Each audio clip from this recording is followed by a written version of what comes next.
imagining that your body has become a clear, crystal-like vase. Okay, now we start. All right.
Okay.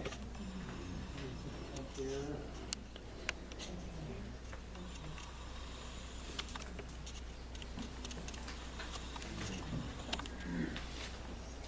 So much.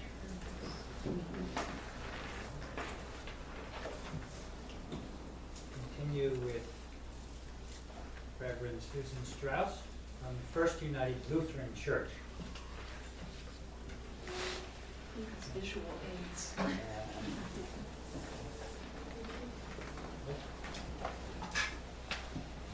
sure everyone can. I'm not using all of this. So, do you need another chair? Okay, thank you. I'm so thankful to be here today. Thank you all for coming and for this opportunity.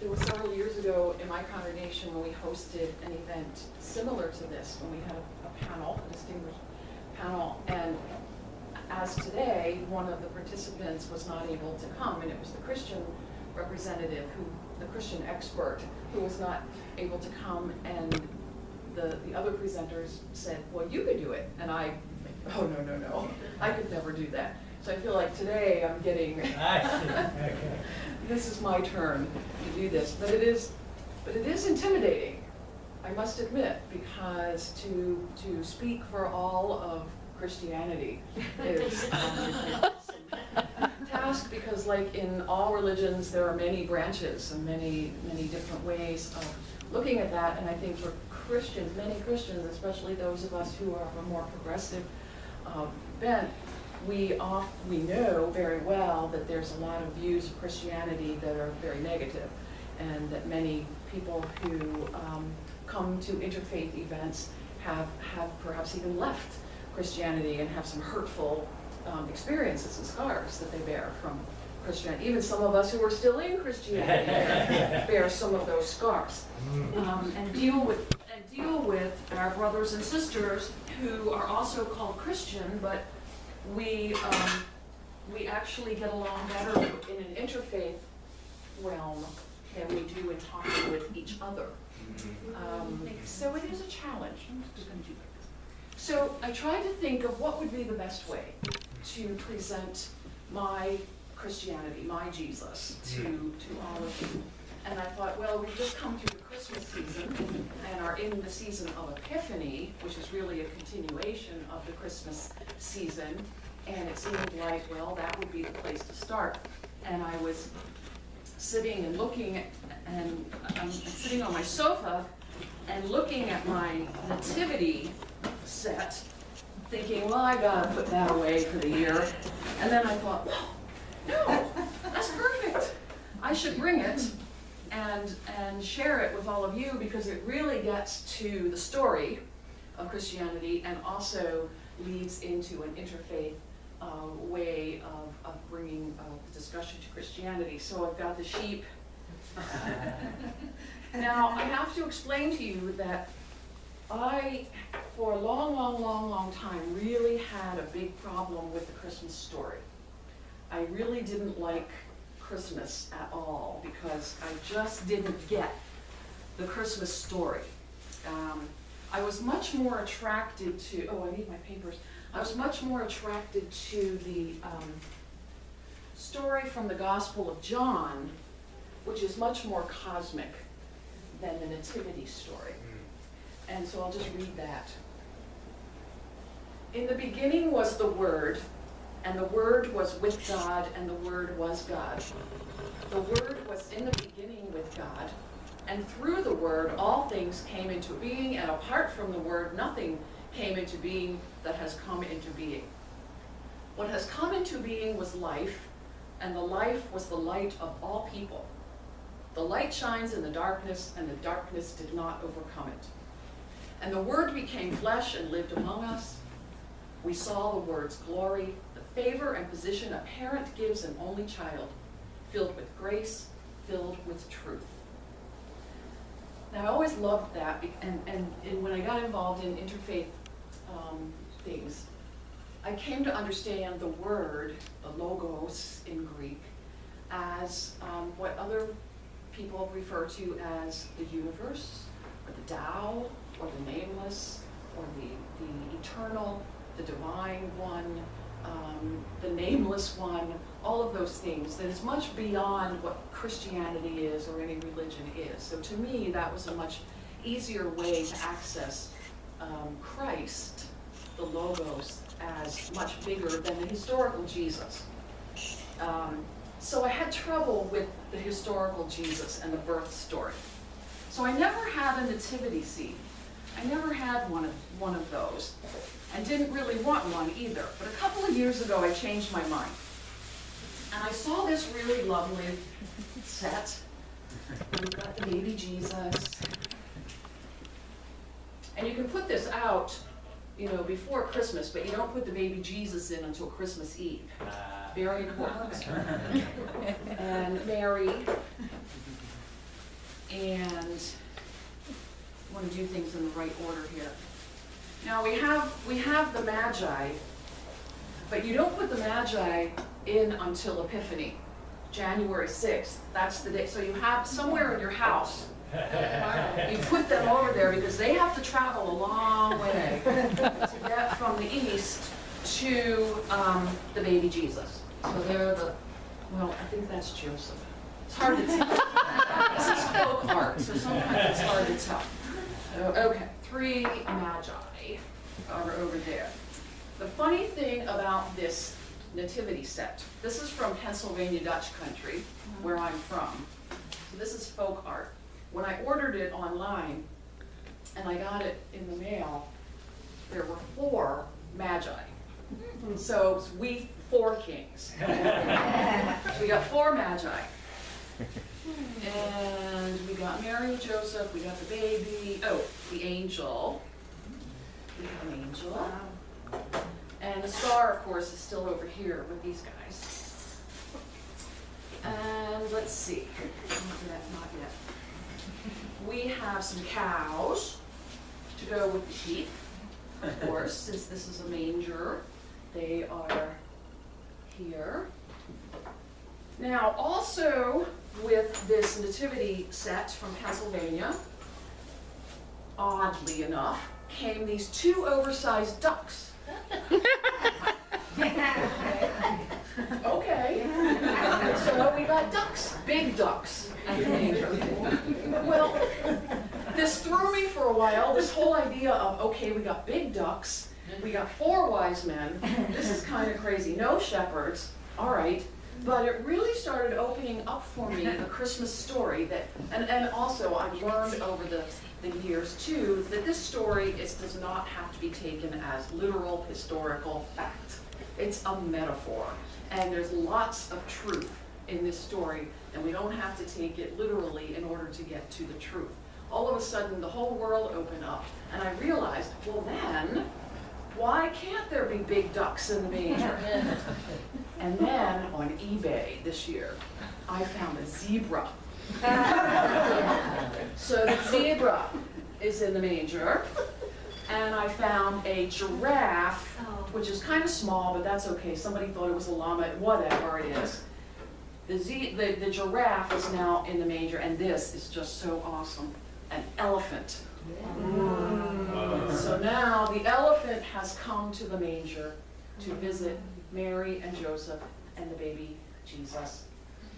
And so Christmas Eve, Christmas Day, it is complete. And then on Epiphany, of course, at the season that we are in now, the season of light. So the Magi follow the star to come to the manger. Actually, in the story, it wasn't even the manger, it was their house. It was probably years later, but it doesn't matter because it's not historic. They got there to bring their gifts of gold, frankincense, and myrrh. I don't know what the fourth guy brought. Maybe a cake or something. So there they are. Now, this was very helpful to me because and then when I got the instructions about what we were doing here today, of how our spiritual life impacts our daily life. How do we live our spiritual values in our daily life? And I realized that this scene, this story, this tale really does encompass all of the values that I hold, that we hold. First of all, the angel. I love this Christmas story because it tells about the visitation of an angel to Mary to announce the birth of the child. It also has a whole host of angels coming to the shepherds to announce the birth of Jesus. And then further on in the story, there are other very mysterious and mystical things that happen. So the Magi see a mysterious star that guides them to the baby Jesus. And then they also, Joseph has a dream about fleeing to Egypt to escape the wicked King Herod, who is after them. And the Magi also have a dream. So there's a lot of mystical events that are happening in the story. And so I love that about the story because it reminds me that part of my own practice and my own belief and my own day-to-day life is to be aware of the mystical that is around me and to be aware of my dreams and of that guiding star, wherever that star, whatever that light might be, that it's always there. I feel, to me, the Christ in my heart is the star in my heart is an important image for me. But then beyond that, we have Mary. Now, a lot of times we think of Mary as being, the obedient woman who says, oh, let it, be as you will. All that's very nice. But Mary really was a prophet. Mary had a very radical part to play in this story. Listen to what she said after she found out she was pregnant, and she went to visit her cousin Elizabeth, who was also pregnant, and told Elizabeth all about this story. And I'll just read a little introduction to it and then what Mary said.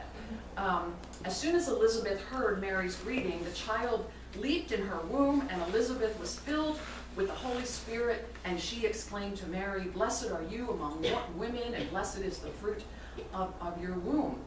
And then Mary said, "My soul proclaims your greatness, O God, and my spirit rejoices in you, my Savior.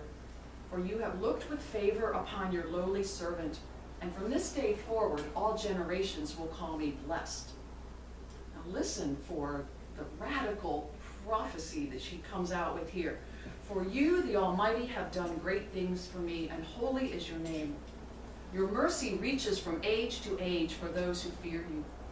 You have shown strength with your arm, and you have scattered the proud in their conceit. You have deposed the mighty from their thrones and have raised the lowly to high places. You have filled the hungry with good things, while you have sent the rich away empty. You have come to the aid of Israel, your servant. mindful of your mercy, the promise you made to our ancestors, to Sarah and Abraham and their descendants forever. That's an amazing hymn that she sings about the lifting up that God will do of the lowly and the meek and the mild and the poor and the hungry and the oppressed. That God will lift them up and will bring down those who are proud and who are rich and who are not generous in their sharing with others. So I see Mary very much as a very strong prophet of the life that we are to be leading and the things that we are to be concerned about. And then Joseph, you don't hear a lot about Joseph. He disappears pretty much after the birth story. He's not around very much, and yet an important way to think about being a father, being a man, being a faithful person who made the decision to be in this story and to remain in this story and to listen to his dreams, to hear God speaking to him in his dreams, to protect his family, to be a carpenter, to become to be a man of skill and to teach that skill to his son. So a model, a role model of what it means to be a man and a father. And then I'll go next to the, well, the shepherds aren't here, but I want to pretend they're over there in the field watching the sheep. The shepherds were the outcasts of their day. They were the lowest of the low, kind of the scum of the earth. They were dirty, they were stinky, they were out in the field with the smelly sheep, and they were nobodies. So these are the people Mary was singing about, of being lifted up. And who did the angel come and make the first announcement to when Jesus was born? The lowest of the low.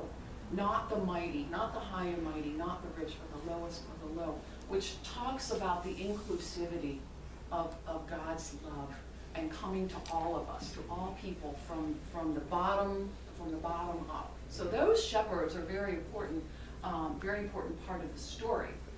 And then the animals. And this is why I love having the elephant and the giraffe and everything in there, because the creation, all of creation, was an important part of this story. They were included. It wasn't just people, it wasn't just humanity, but all of creation are present in this story. And therefore God is concerned with all of it, which I think is wonderful. And then these magi, and the Bible doesn't say how many there were anyway, so there really could have been 4, or there could have been 100, we don't know. The only reason we say there are 3 is because of the gifts of gold, frankincense, and myrrh that they brought, but legend has given them names and everything else. But to me, they represent, first of all, as an interfaith teaching, they were probably Zoroastrians. They were from the East. They were probably Zoroastrian priests. First of all, they were crossing a boundary to go and visit what they thought was a king of another religion.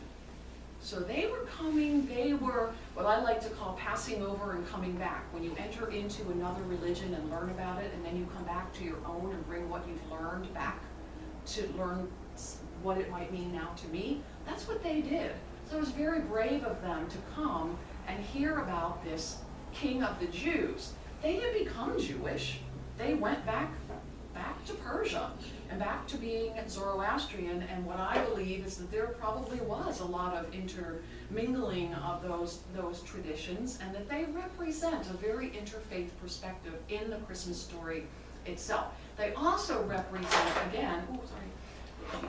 they also represent the mystic again, being aware of this star and knowing that there was something going on, that there was something that was leading them into something new, that they felt drawn and led to find out what this was about. And they listened, they watched, and they listened to the guiding of that star, they listened to the guiding of their dreams, and although they did make a big mistake. They were supposed to be so wise, but instead of finding their way to Bethlehem, they went to Jerusalem instead. Somebody says they were 9 miles off. They went to King Herod which was a big mistake, Mhm. because King Herod said,